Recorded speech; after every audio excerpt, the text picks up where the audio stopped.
Hi, Jason. Bonnie, hi, darling. I'm so sorry. I've been 15 minutes late since I started this 5 hours ago.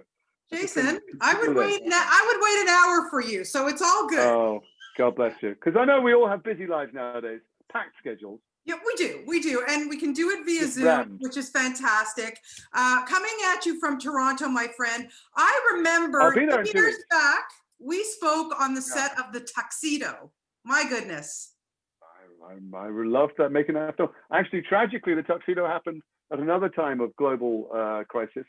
Tuxedo happened, and immediately we started. 9/11 happened, That's and right. I Yeah. was meant to go home for 3 months. My wife was pregnant, and the producers said, I remember them saying, "Listen, things are so unstable geopolitically.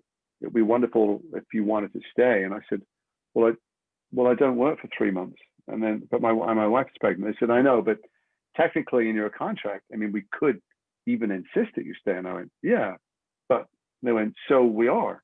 And I went, "Oh, Wow. okay. Well, I guess I'll stay then." Yes. And I stayed in Toronto and had a fantastic time. In fact, Yeah. she came out to visit. But We, I tried to go and give blood. Do you remember that? It was on the cast of the Tuxedo all went to go and give blood the next day, and the local TV followed us. And we got there and we sat down. They said, "Where are you from?" I said, "England."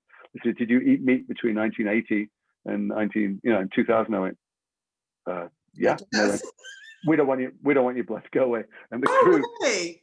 filmed me shuffling up the street.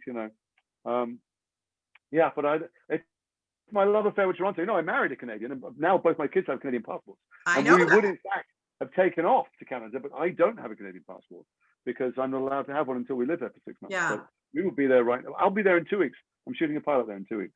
Good stuff. Well, good. Maybe, Fantastic. maybe we can do a socially distant coffee or Yeah, something. yeah. Actually, I can't leave my hotel room for 2 weeks. So All you right, can I get wave it. from the I balcony. get it. I'll wave to you. But anyway, let's talk about this because I Meanwhile, just finished talking to Simon and I turned this movie on and I go, God bless him. Okay, this brought me back to the 70s. Like when I used to go yes, to the theater and watch, the Poseidon Adventure and the Side Towering Adventure, Inferno, Earthquake. absolutely. Was that when you opened the script and you thought, I got to be a part of this? Oh, unquestionably. Well, also, I knew it was Simon before I opened the script, and Simon had offered me a job before that I couldn't do, and Yeah. I was thrilled when that film fell apart because I don't like it when I can't do something and it goes ahead. Sorry, Right. Simon. And so then he called me and said, "Listen, I'm making a film again. This one's definitely going to happen. It's a giant Chinese action disaster movie. You build a resort in the volcano." And I went, "Don't tell me. The volcano blows up." And he went, "Yes." And I went, "I'm in. I love it." So I just had look, I've got a gritty, tiny film opening in Sundance. I love telling complicated, human, painful stories or, full of Yeah. beautiful nuance. And sometimes it's fun to get the crayons and draw big pictures with big, bold stripes. And this is one of those times. Absolutely. And, look, some people would call your character the villain. He's really not because What? Bonnie, how dare you? listen, I'm defending you, my friend. I am defending Okay, you go on. because he's not a villain. He's an entrepreneur. He opens his park. Okay. Did he find the right location? Maybe not. Yes, he did. You can't build a volcano hotel away from a volcano. Look, he's led by the science. He's every much as little or as much of a villain as Richard Attenborough was in Jurassic Park. And I didn't hear anybody calling Dickie a villain at the time. Point. Good point. Look, it could have all gone well. As is the current zeitgeisty phrase, he was led by the science and he built this thing. He was told it would be fine for hundreds of years and they were wrong. Yeah. And let's face it, if they'd been right, there'd be no movie. Exactly. So I'm kind of happy it all worked out the way it did. It was so much. But what was it like for you to be on this set? Because it's crazy, fireworks and this and that, and it must have been steaming hot. And what was it like for you to do these scenes? Well, first of all, it's hot before we shoot because it's Malaysia. Yeah. So it's incredibly sweaty, and I'm pouring with sweat when the character's meant to be smooth. So I'm caked in powder. I'm wearing this very tight, I'm wearing a purple suit. I'm playing a very flashy guy, incredibly against my character. So I'm wearing these flashy suits. I've got a flashy car. I've got a flashy personality. He's an entrepreneur and he's a show off. I kind of half based him on Elon Musk. That's why I made him South African, although Elon no longer has a South African accent. Yeah. But I'm hot to start with in all these clothes. And then there's these walls of flame and balls of flame and exploding things. And I'm running all the time. I'm running, often carrying this, I don't know if she's a 10-year-old girl who's as Yes. light as a feather when you start early in the morning, but by the Right. time you get to after lunch, it's like they've packed her full of lead. And I don't mind getting burned. I'm getting Yeah. burnt and singed, and it's kind of fun. I'm hoping I'm not going to go full Michael Jackson, but it's going all right. But I don't want to get this little girl burnt, and her Right. parents don't seem to. I don't know. I don't speak the language. I don't. But maybe they trust me foolishly. And all the stunt team, of course, they're shouting out in Chinese, and I don't know what they're saying. I'm Yeah. hoping they're saying he's going left, he's going right. Don't kill the guy in the purple suit. They might be saying get him, he's annoying us. But I don't know what they're saying. So although it's probably completely safe, my job is to allow my imagination to be terrified to think I'm about to die. So Yeah. I convince myself they're all trying to kill me. And it was a sweaty experience, but it's fun. I mean, look, who wouldn't want to be paid to run and jump about and pretend to be blown up and do all those things and to be safe at the end of it? Absolutely. And it's funny too, because it mainly a Chinese cast, obviously. But the leads in this film are huge stars back in China. Oh my God. We're talking, Gigantic. yeah. So what It's was an it? odd thing to be around people who are very, very famous in a different culture and not realize. In Yeah, fact, what's when I that made like? this, What is well, I'll that tell like? you, I knew it from Toronto because when I did the film with Jackie Chan, he had a charity concert one day, raised enough money to build a whole hospital, I think. Yeah. But he had us cast members from the film and some local celebrities there, and we were all in a green room. And of course, I don't know who anybody is. I'm thinking, well, is that the Canadian equivalent of James Corden, or is that she seems to be glamorous? Is she the Canadian equivalent of Right. Meryl Streep? I don't know who anybody is. So I'm Yeah. talking to some guy, and he goes, "Oh, hey man, I'm a big fan of yours. Eh? You're the guy from the Patriot." And I go, "Yeah, yeah." And we're chatting and stuff, and I go, "What are you doing?" He goes, "Oh, I'm a sports guy. I'm retired now." And I go, "Oh, right. What? Well, you don't seem big enough for basketball. So, is it baseball?" He goes, "No, Yeah. I was hockey." And I go, "Ice hockey." He goes, "Yeah, you just call it hockey here." And I go, "Yeah, well, in England, hockey is a game played in a field. It's a very tough game. You guys all have all the pads and helmets to keep you safe." He goes, "Well, it's great violence." And I go, "Well, I know. I see a lot of fights. Are you one of those people that fight?" And he goes, "Oh, I fought a couple. I mean, and he takes a tooth out. He goes, but mostly I dodged. I tried to dodge." Anyway, so at some point, my father-in-law comes to the door to get into the green room. They go, "Jason, this guy with you?" And I walk over to talk to him. Actually, my mother-in-law's boyfriend, I should say. And he went to St. Mike's and he's played hockey 3 times a week all of his life until he died. So he comes to the door and I go, "Oh, come in, Norm, you'll like it. I'm talking to a hockey player over there." And he looks over and he goes, absolutely pale. He's about 80 years old. And he goes, pale. And I go, "What's the matter?" And he goes, That's a great one." And I said, "Hey, he's a great one. Yeah, I think he's good. I think he does coaching now." He goes, "No, that's the great one. Yeah. That's Wayne Gretzky." I'll go, "Right. He's a coach now." He goes, "He's coaching the Olympic team." Yeah. And I went, "Oh, right. Yeah." And they said he was coaching. Anyway, so it is nice not knowing because I think Wayne was having a nice time chatting to me because everybody else in the room treated him like he was 12 foot tall. Right. And I had no idea who he was. So similarly on Skyfire, yeah, the lead girl, Hannah, is married to a huge pop star, and they're the kind of Jay-Z and Beyonce of China. Wow. But not to me. Yeah. So I could ask them ordinary questions and deal with that normally. We went to Cannes with the movie. Yeah.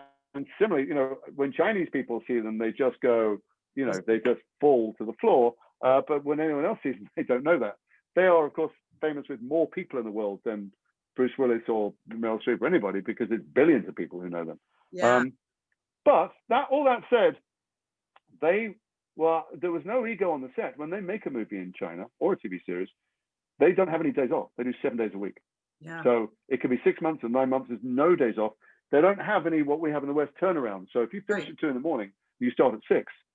That's what you do. Yeah. Amazing. There was no starry behavior from anybody, and I liked them all. It was odd because it's always for me 90% social and 10% art. I do the job, but mostly it's getting to know new people and being new places. But I couldn't really get to know anybody apart from the director Simon, which was a lovely thing. Yeah, but you know what, Jason? Here's the thing. Whenever I talk to people from Britain, wherever, you guys, let's even just take the Harry Potter cast, for example. Okay, the kids. I started interviewing those kids when they were like, what, 8, 9, whatever. Okay. No, 10, 11. 10. Okay, 10. And watch them grow up, until the very end of that series. You worked with them for many years. They all, knock wood, turned out to be really good kids. Sure. And they're amazing right now. Like they're all humble, amazing. Sure. You look at some kids who grow up in the States And I don't even want to give them the time of day, because you look at Sure. that culture. So you have it in Britain But too. that culture feeds into their sense of, you know, being godlike or special or different. And, you know, Dan, Rupert, Emma, Tom, you know, all the rest of them, Matthew, they grew up around British crews and British Yeah. actors, and they saw the most famous British actors in the world all just huddle in a tent, drinking cold tea, telling stories. Right. No one went back to their trailers, you know, and nobody, you know, none of us went into the business, I don't think, for extra status. Nobody goes into business in England, at least, or maybe even on the East Coast, thinking, oh, I'll be able to elevate myself above humanity and build the big castle on the hill where I don't have to engage. Everybody's there because they're curious about themselves, they're slightly broken, and they're actors because you want to make contact with human beings and recognize what it's like to be someone else. That's what acting is. What is it like to be someone else? And I think often in Hollywood, at least, no matter where you come from, the prevailing culture is, can you rise above the mob? Can you get yourself to the top of the totem pole and don't look down? And that's just not what storytelling is about for most actors in the world. It wasn't for, I remember the end of Harry Potter, we were doing the big battle scene, and it rained. So we were all stuck in a tent for days. We could have gone back to our trailers, but we didn't. I was looking around thinking, well, there's Emma Thompson's got an Oscar and Jim Broadbent's got an Oscar and Julie Walters got an Oscar. We're all just eating biscuits together and telling stories about, you know, things that have gone wrong on sets or on stage. And you would never know looking in where the hierarchy was. You know, amazing. Whereas in Hollywood, you would always know just by looking at the physical arrangement of people in a room where the power center was. Amazing. Yeah, I love stories like that. It's fantastic. So I only have a couple minutes left, but I just want to ask you, I mean, obviously COVID, you know, it's hard to go back to work and stuff, but what are we going to, you know, you are always constantly working. I mean, I love watching you on all this Netflix stuff, the OA and Sex Education. What are we going to see? What's coming up from you? Oh, what's coming up? Well, there's Skyfire to come out. And then there's another film that comes out January the 12th and streaming everywhere called Dr. Bird's Advice for Sad Poets, which is a fabulously surreal rites of passage story, which is has a bunch of young stars in it. I'm kind of peripheral in.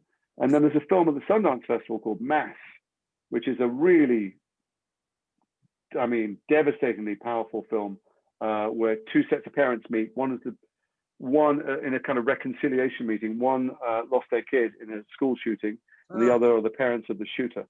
And they meet, and it's really a story about forgiveness and the baggage we carry, and seeing other people as human beings when you've demonized them. So there's no more perfect a time to watch it than after those lunatics stormed the Capitol last night and America is divided. And then I'm about to come to Toronto to shoot a pilot, which I was about to shoot last year and got postponed. So I'm hoping that Toronto welcomes me with 2 meter long open arms, because are you kidding? I'll give you a big hug.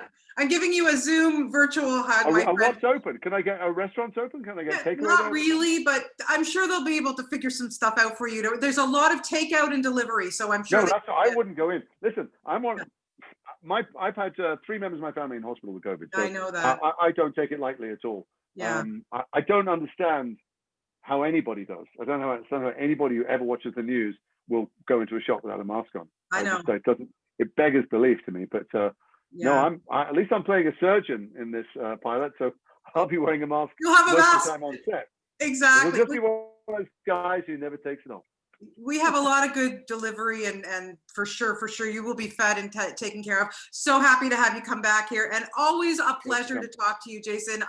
You're one of my favorite interviews of all time. Really, you're such a great guy. And I like to talk, and I've been in my house for a year, so woe betide anyone that points a microphone at me. So. Have a safe flight and everything. Keep well. I'll see you in the street. Take care. Thank you. Bye. Bye-bye.